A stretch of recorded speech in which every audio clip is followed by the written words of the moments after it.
so we are going to do another video for UDROPreneur. This is our second video for the channel. This is going to be a three-part video series, I guess we'll call it. It's kind of the history of Guardian Safe & Lock. It may not be titled that, but that's what we're going to be discussing basically in the, over this three-part series.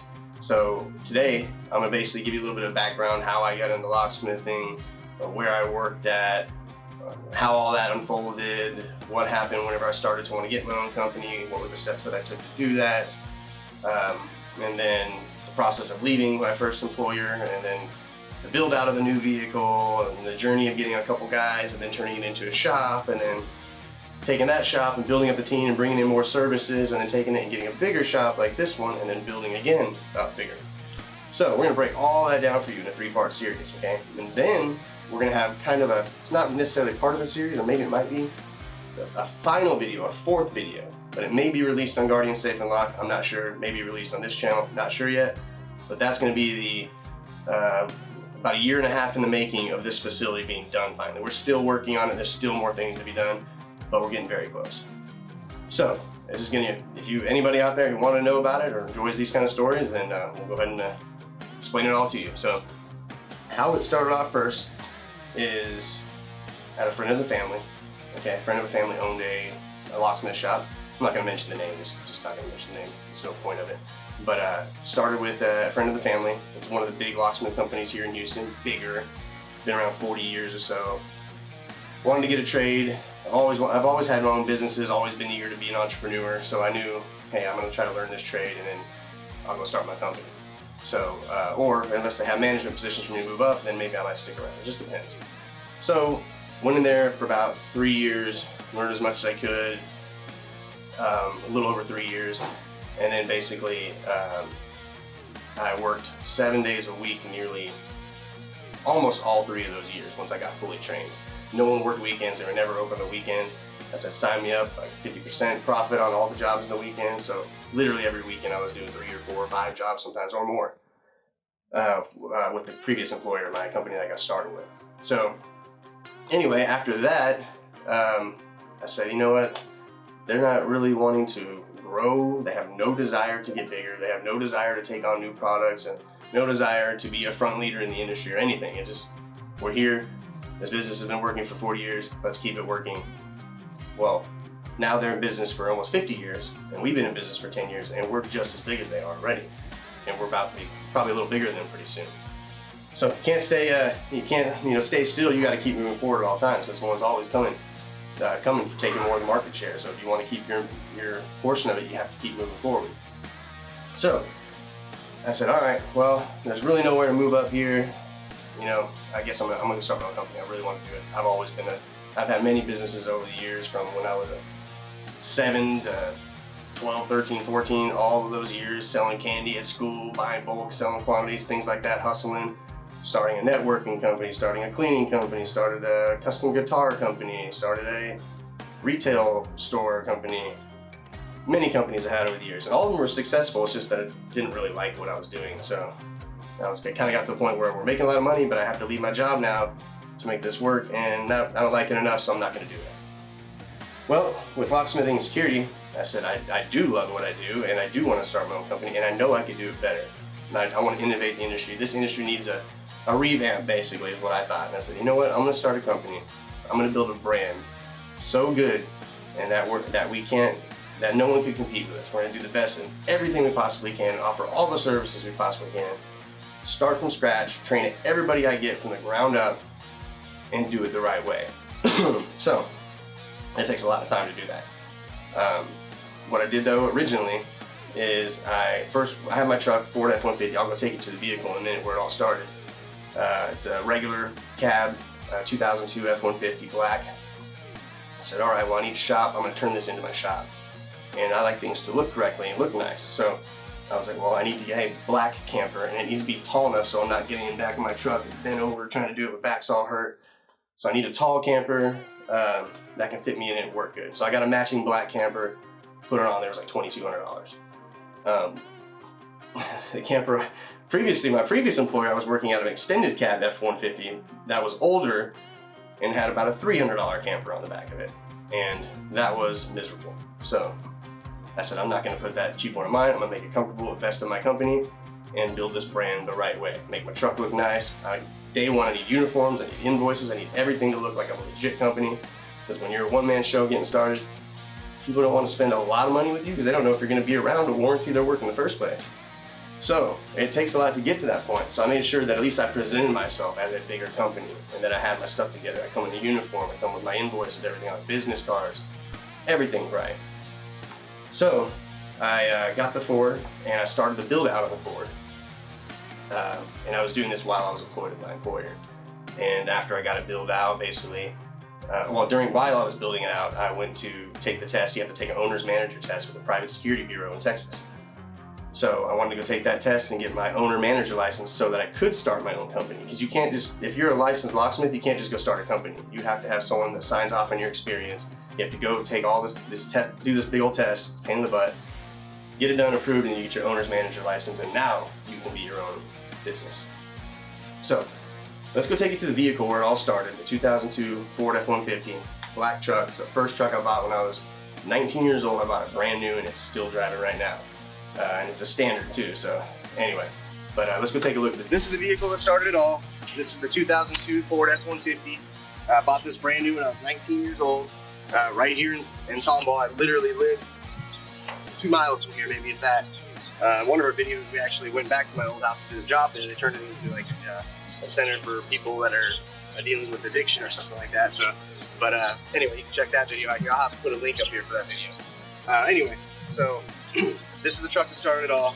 Bought this brand new in 2000, into 2000, or in the middle of 2002, and I turned this into my first service vehicle.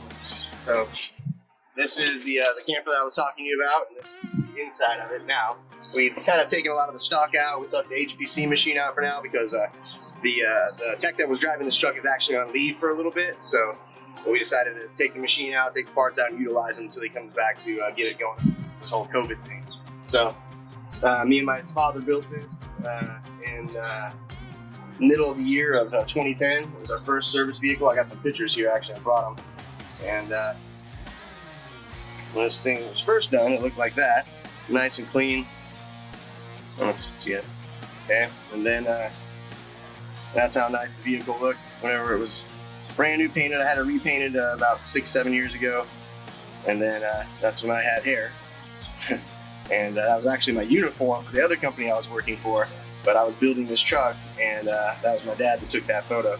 So anyway, this is a little bit of sentimental value. You know, it's been around so long now, it's getting where it's not going to be, where it's going to be probably decommissioned, and we'll figure out what we're going to do with it. But yeah, I got my money's worth out of this vehicle. I've had it since I was 19 years old. I'm 37, so yeah, I would say I've got my money's worth. But anyway, let's go inside and we'll show you how the logo all came about.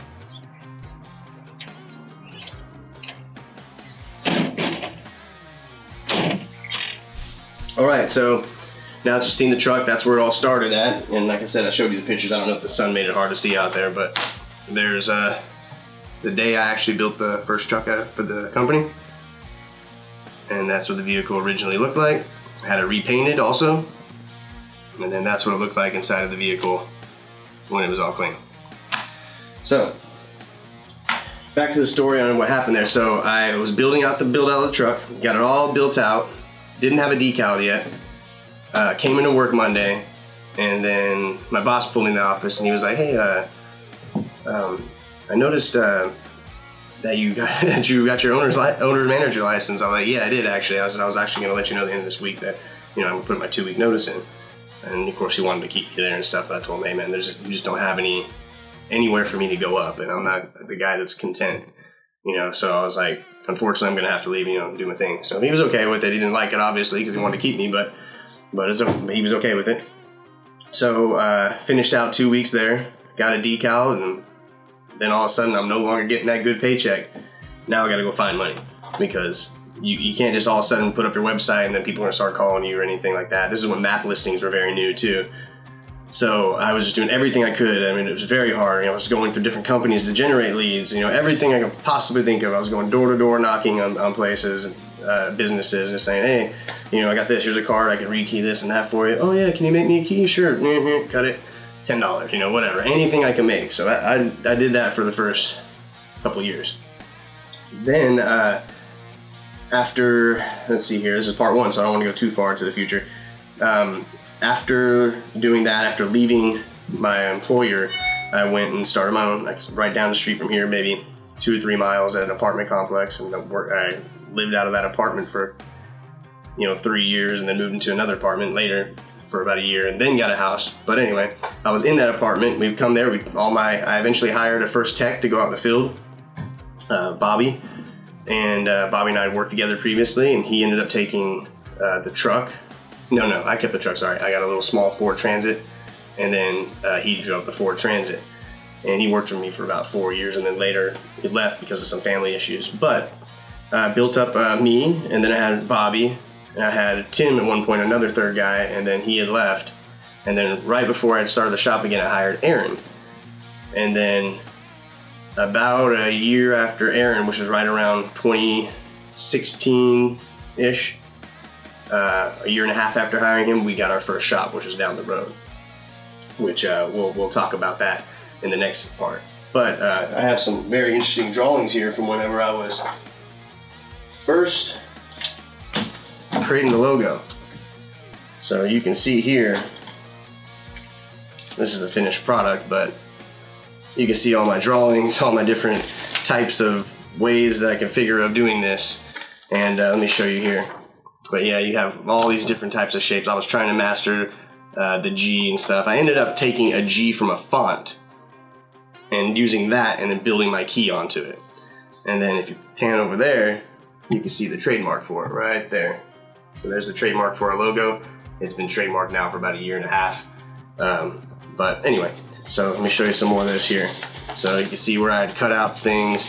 And if you notice, one very important detail, the word guardian is misspelled. I was getting mixed up with Gardall, G-A-R-D, all, and for some reason I was doing all these designs with the A and the U swapped. And then eventually I noticed it, and then I put swap on a bunch of these different ones in here. So originally I had the name misspelled, but look at there too. Also, I was looking for different G's to use as the main G. This is the one I went with, I believe. But it took a while to come up with, you know, something nice. And it was misspelled, so. Anyway, that is the history up to the point of, just to recap, learned the trade, 3 years, got out of there, started my own company with the Ford truck that you got to see, was a one-man show for about 2 years, then hired Bobby. Me and Bobby ran, we got a Transit, he ran the Transit, I ran the Ford truck. We ran calls for about a year and a half, and then Tim came on, and Tim introduced some new things to our business. So I think I'm gonna stop it here, because now we're gonna be talking about how we got to the first shop in the next video, part 2. We're gonna talk about how we got to the first shop, and then what new challenges did we undertake as we opened that new shop. And then also, we introduced new trades. We didn't always do all these services that we do now. So we'll talk about it in the next video, what happens next. We'll maybe go over to the other shop too and get some video footage of it and show you where the old shop was, because our signs are still up. Anyway, we hope you enjoy the content, and we appreciate you tuning in as usual. Please subscribe to our YouTube channel, UDROPreneur. Also, we have Guardian Safe and Lock. If you can Google Guardian Safe and Lock or put it on YouTube and subscribe to that one, we'd appreciate it also. We may be doing some social medias for this channel at some point. I'm not sure yet. So we'll see how this goes. But we want to take this channel big. We want to make it a lot of content for you and keep you interested. So we appreciate you tuning in. Please subscribe to the channel, hit the like button, and if you have any ideas for videos, drop it in the comments and we'll take it to heart. Appreciate the support.